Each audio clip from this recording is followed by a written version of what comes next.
اور آپ کو یاد ہوگا میں نے ایک درس میں بتایا تھا کہ صحابہ میں سب سے چھوٹے قد کے صحابی ہیں، لیکن عجیب شان ہے کہ حضور نے فرمایا ہے کہ ایک ترازو قائم ہو،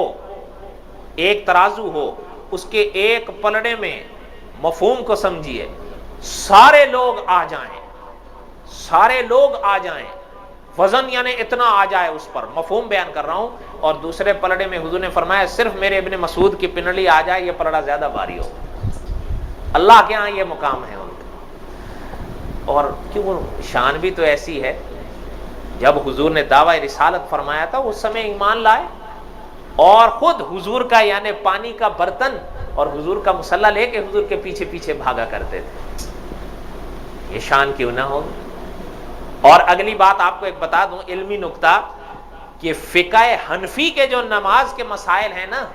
علماء کی تحقیق یہ ہے کہ وہ اکثر حضرت ابن مسعود ہی سے نکلے۔ اور اگلی بات یہ بھی سن لیں کہ حضور نے فرمایا کہ اگر تمہیں میری نماز کے مسائل لینے ہیں، میری نماز کے طریقے لینے ہیں، وہ ابن مسعود سے لینا رضی اللہ، سب سے زیادہ یہی بتائیں گے۔ اس علماء نے فرمایا حضرت امام اعظم ابو حنیفہ رحمۃ اللہ علیہ نے مسائل کے ان مقامات پر بنیاد ہی ابن مسعود کے فتاوی کو بنایا۔